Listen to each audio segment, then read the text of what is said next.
As a huge fan of film, I was so excited to see that the film was rooted in Azra and Miriam's bond over a movie. And I'm curious, what are your comfort films? Oh, there's so many, so many. This is Uh, great because I feel like we've got three very particular tastes here. So I'd be yeah, surprised if there's any crossovers or anything like that. So yeah.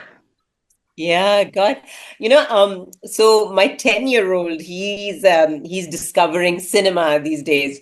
So he's watching, highly inappropriate grown-up Batman films, the Christopher Nolan ones and stuff. So yes, I've been rediscovering. That's pretty good. But yeah, anything that's anything that's got a bit of a song and dance, if it's Bollywood and if it's proper funny, like proper 80s humor, Mm. I connect to that. And I think Foz is intuitively an 80s film writer, I think. Don't you think, Hamza? I think so. Yeah, there's a great amount of like homage being paid to that part of or that time of filmmaking and it's quite nostalgic in that regard. Like I grew up watching a lot of those as well. So, but personally, my comfort movies, I gotta give it to The Mummy, Rush Yeah. Hour, Step Brothers, Uh, and that like early 2000s Will Ferrell suite. Yeah. They're really there. But honestly, the Nolan Batman movies, I was in a hotel room 2 days ago and I watched Batman Begins because I'm just like, oh, it's on, let's make this happen.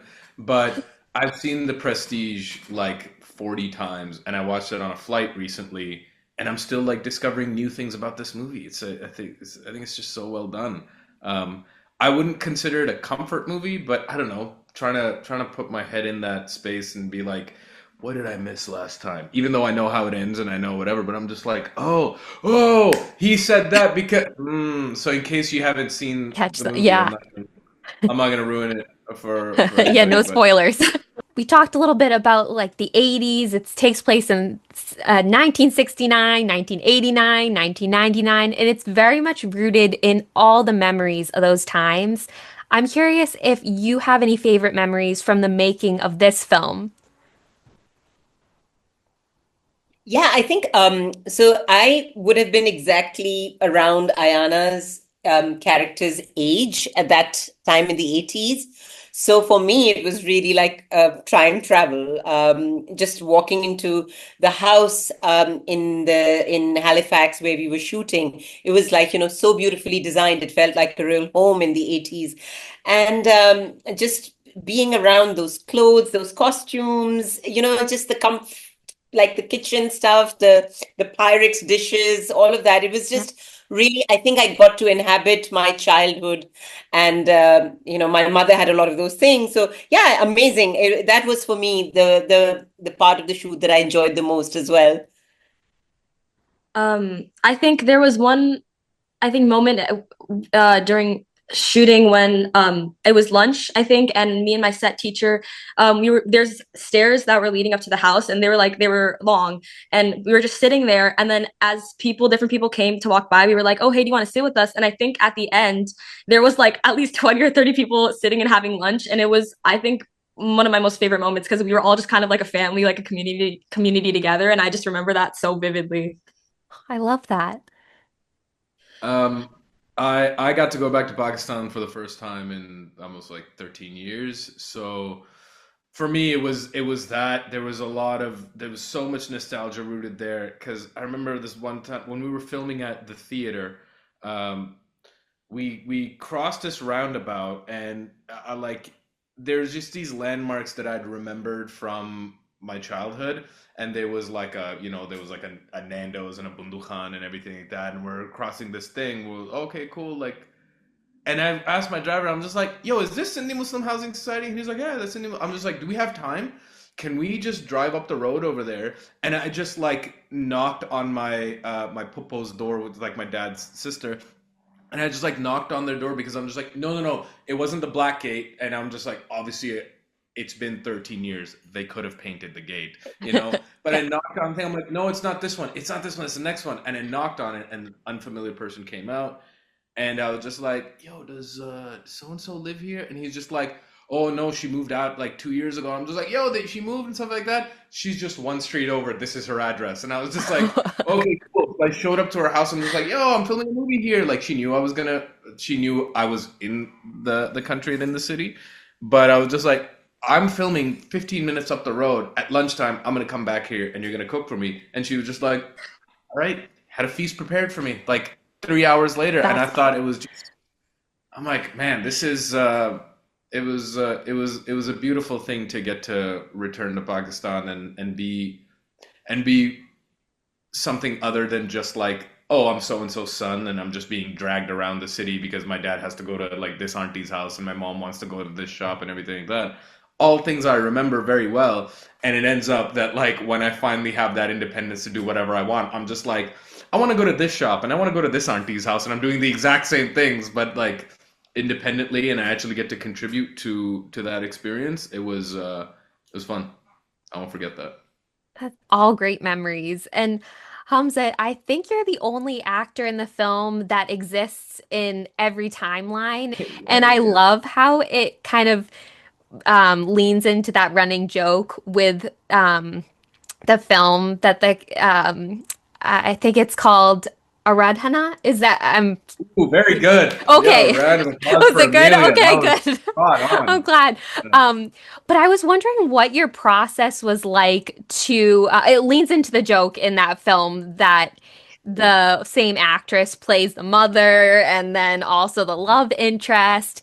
And I know in the film that Amrit is also it plays both the mother and the My daughter. daughter. So Yeah. what was the process like to adapt to each of those timelines and just kind of yeah, to go between each timeline with the different actresses?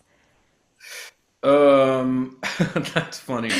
Uh, I think the Halifax timeline is a thing that I filmed first. So me at age 60 or whatever, that is the first thing we filmed, and I would just come off another job, and it was like I think on that was November 1st where we filmed that. I finished another job on Halloween. I caught the red eye. I flew down to Halifax, and the next day I was in hair and makeup, and we had to go shoot. So there wasn't a lot of like, okay, like I'm gonna ease into this character. It was very intuitive. Let's shoot from the hip, and I'm kind of just doing like cosplay of my father today, and it was the fact that Nimra and I were able to just get into it flawlessly and play with each other when you can find that comfort with a scene partner to be just like, hey, much like in life when you make friends and when you find comfort in other people, you kind of have to lean into the fact that like, hey, I had no idea what I'm doing here, but can we trust each other? And it's just like, yeah, same, and let's just do this and let's have fun and let's figure this out together. And I think so much of the movie is people figuring out life together that process felt very natural. Now, it was such a severe change to go from that character to not only like flying to Pakistan and all the um, digestive issues that comes with, but like, but also I'm acting across Amrit that I've known for almost 10 years. We've studied together and we've really understood each other's acting process. And if ever there was a relationship such that like this person is believably my daughter, my wife, my mother, my whatever, like we have filled that role for each other in many iterations of us knowing each other. So to fall into the fact that like, hey, I have to play your daughter and mentally you're my dad, and then all right, let's flip the switch and now you're my lover. It's just like, yeah, bet. You know what I mean? It Yeah.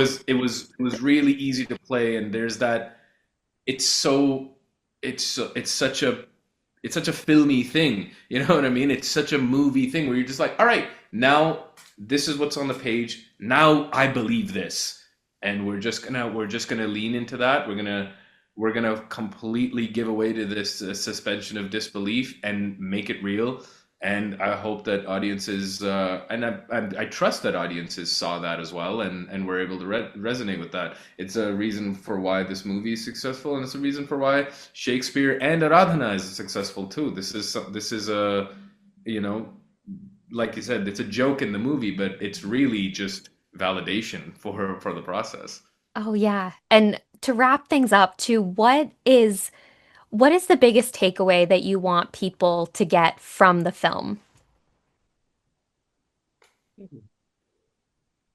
I I feel like because I've seen the film grow and travel and grow in love, sort of more and more people have watched it and loved it. I have a very disapproving sort of friend who never likes anything, and she loved it, and I was shocked. I was, so I know that there's a truth about the film that speaks to people, and I just want the film to keep traveling. I myself, it's like what, 2.5 years, 3 years after we've shot the film.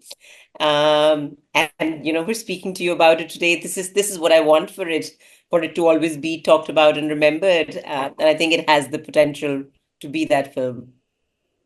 Definitely. Ayana, Um, go ahead. yeah, I think backing off of what Nimra said, this film is something that I think is really heartfelt and emotional, and I think it's something that people need to see, to learn about relationships and, especially mothers and daughters who, this film is centered around. It's something that a lot of love can be learned from this movie, and I think that's something important, and I think that people need to see it to learn about that. Absolutely. And Hamza, how about you? You're allowed to have your opinions. All of our opinions and our way of life is dictated by not only our experiences, but our thought processes, our religions, whatever we have faith in, whatever we choose to have faith in. So you're allowed to have that, and that should never get in the way of how you love your daughter. I think that's it. Like for me, that was the biggest thing, that whether I agree or not, um, there is nothing that should lead in a parent withholding their love for their daughter. Any child, but I have a daughter, so I'm going to say that. Yeah. And I think all of those messages definitely resonated. Thank you so much for taking the time to chat, and I can't wait for everybody else to see this film.